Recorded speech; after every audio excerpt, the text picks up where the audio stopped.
ME 206 के topic 5.4 में आज स्टडी करेंगे condition for correct steering system की। यानी कि कोई सिस्टम जो हमने डिज़ाइन किया है, स्टीयरिंग सिस्टम जो हमने फैब्रिकेट किया है, वो परफेक्टली वर्क करे, उसके लिए क्या कंडीशंस है, उसके बारे में आज हम स्टडी करेंगे। इस करेक्शन कंडीशंस को समझने से पहले दो इम्पोर्टेंट टर्म मैं आपको एक्सप्लेन करना चाहूँगा। पहली है अंडर स्टीयरिंग और दूसरी है ओवर स्टीयरिंग। जैसा कि लास्ट वीडियो में मैंने आपको एक्सप्लेन किया था कि एक टर्म होती है ओवरऑल स्टीयरिंग रेशो, जो इस चीज़ को डिफाइन करती है कि हमने स्टीयरिंग सिस्टम में जिस एंगल से स्टीयरिंग व्हील को रोटेट कराया है उसके रिस्पेक्ट में फ्रंट व्हील किस एंगल पर रोटेट करेंगे। यानी कि angle of rotation of steering wheel to the angle of rotation of front wheel. ये था ओवरऑल स्टीयरिंग रेशो। अगर किसी स्टीयरिंग सिस्टम के अंदर ये रेशो फिक्स रहता है, परफेक्ट रहता है, तो हम ये मान सकते हैं कि वो स्टीयरिंग सिस्टम एक करेक्ट स्टीयरिंग सिस्टम है। तो इसी को कनेक्ट करते हुए ये जो दो टर्म है, इनको पहले समझ लेते हैं कि ये क्या चीज़ है। अंडर स्टीयरिंग का मतलब ये है कि अगर मान लीजिए हमने स्टीयरिंग सिस्टम को 90 डिग्री पर रोटेट कराया, उसके रिस्पेक्ट में करेक्ट स्टीयरिंग 6 डिग्री रोटेट होना चाहिए।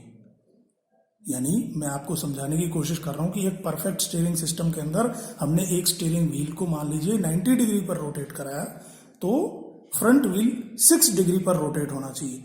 लेकिन कुछ एडवर्स कंडीशन में फ्रंट व्हील अगर 6 डिग्री की जगह 5 डिग्री या 5.5 डिग्री रोटेट होगा, तो उससे हम ये क्लियर कट समझ सकते हैं कि जिस एंगल से फ्रंट व्हील रोटेट होने चाहिए उससे कम एंगल पर रोटेट होंगे। यानी उस व्हीकल को टर्न कराने के लिए हमें ज्यादा बड़ी रेडियस का यूज करना पड़ेगा, या दूसरे शब्दों में कहें तो स्टीयरिंग व्हील को हमें 90 डिग्री से भी कुछ ज्यादा रोटेट करना पड़ेगा।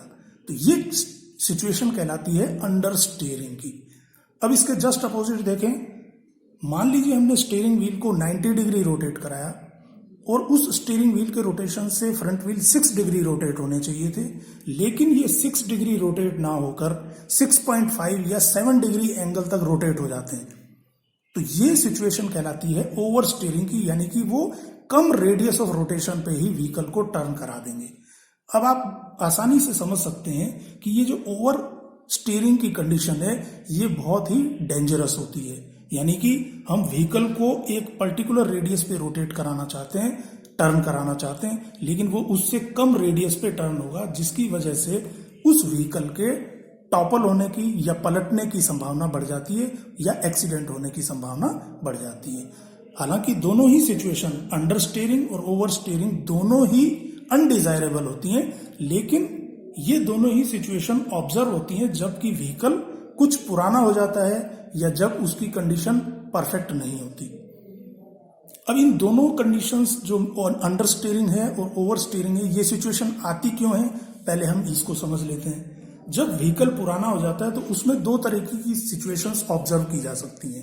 पहला तो ये कि उस व्हीकल के जो व्हील पे माउंटेड टायर हैं, उन टायर की जो वियर एंड टीयर है, यानी उनके घिसने की वजह से उसके ऊपर की बनी हुई सरफेस है, जिसे ट्रेड कहा जाता है, उस ट्रेड का अनइवन जनरेशन, यानी कि उसकी सतह समतल ना होकर एक तरफ से घिस जाती है, जिसकी वजह से उसके टर्न कराने पर वो व्हील स्किड करते हैं, फिसलते हैं सड़क पर। तो उन पहियों के या टायरों के फिसलने के कारण ये अंडर स्टीयरिंग या ओवर स्टीयरिंग की सिचुएशन आ सकती है।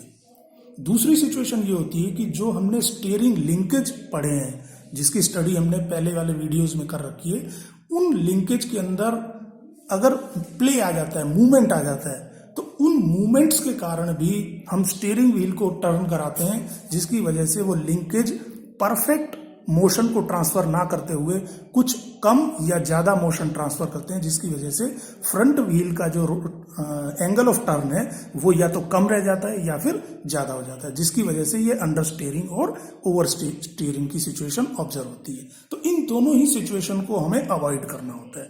तो ये तो बात हुई कुछ एबनॉर्मल सिचुएशन की स्टीयरिंग सिस्टम के अंदर। अब हम बात करते हैं परफेक्ट या करेक्ट स्टीयरिंग सिस्टम के बारे में। इसके लिए मैंने एक स्केच शो कर रखा है जिसका टॉप व्यू आपको क्लियर कट समझ में आ रहा होगा, जो कि लेफ्ट की तरफ टर्न करता हुआ दिखाई दिया है। इस फिगर के अंदर मैंने जो P और Q दिखा रखे हैं ये फ्रंट व्हील की पोजीशन है, जबकि व्हीकल लेफ्ट में टर्न कर रहा है,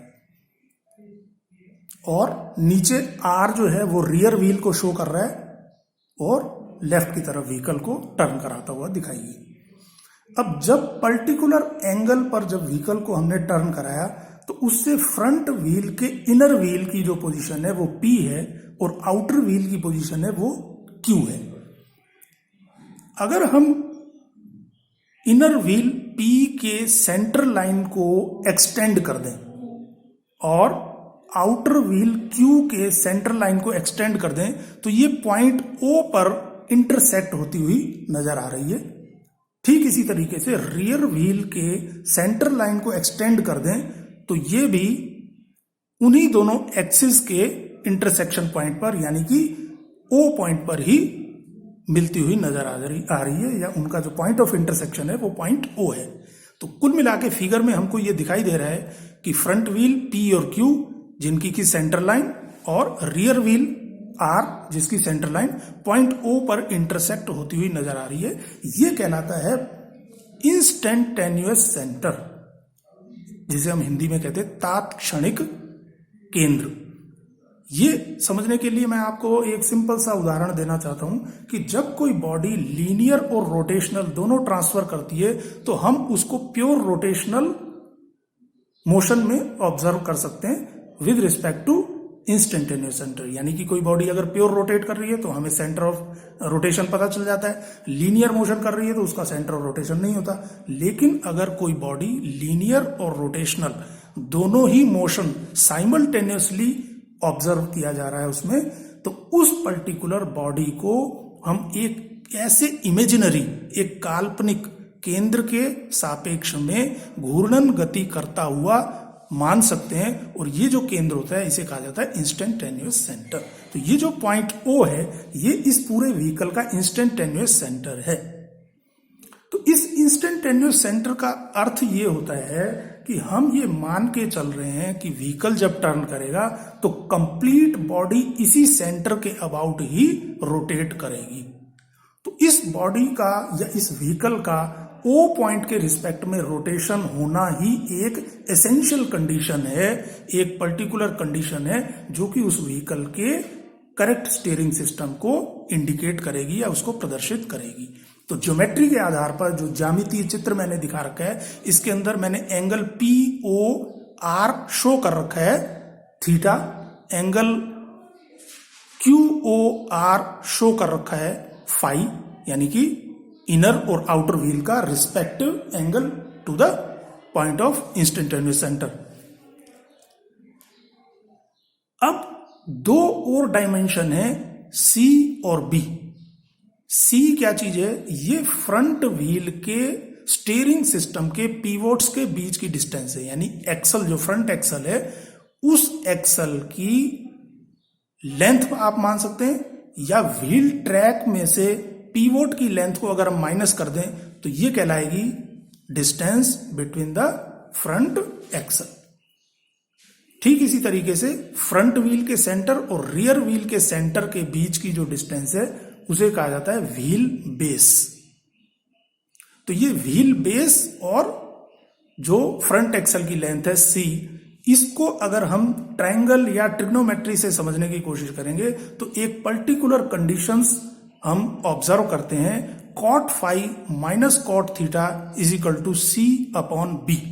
अगर ये कंडीशन किसी भी व्हीकल के लिए उसके स्टीयरिंग कंडीशन की ज्योमेट्री के आधार पर फिट बैठ रही है या इसकी कंडीशन को सेटिस्फाई कर रही है, तो हम ये मान सकते हैं कि वो स्टीयरिंग सिस्टम, उस पर्टिकुलर व्हीकल में लगाया हुआ स्टीयरिंग सिस्टम एक करेक्ट स्टीयरिंग सिस्टम है, एक परफेक्ट स्टीयरिंग सिस्टम है जो उस व्हीकल को टर्न कराने में हेल्पफुल रहेगा, जिसकी वजह से किसी तरीके की कोई अंडर स्टीयरिंग या ओवर स्टीयरिंग की सिचुएशन नहीं आएगी। हालांकि अंडर स्टीयरिंग और ओवर स्टीयरिंग एक नेचुरल फिनोमेना है जो कि व्हीकल की मेंटेनेंस कंडीशन पर भी डिपेंड करता है, लेकिन न्यूली मेड, न्यूली फैक्चर्ड किसी भी व्हीकल के अंदर ये कंडीशन जो cot phi minus cot theta is equal to C/B है, ये कंडीशन सेटिस्फाई करना, ये इंडिकेशन है, ये सूचक है कि वो स्टीयरिंग सिस्टम एक परफेक्ट स्टीयरिंग सिस्टम है।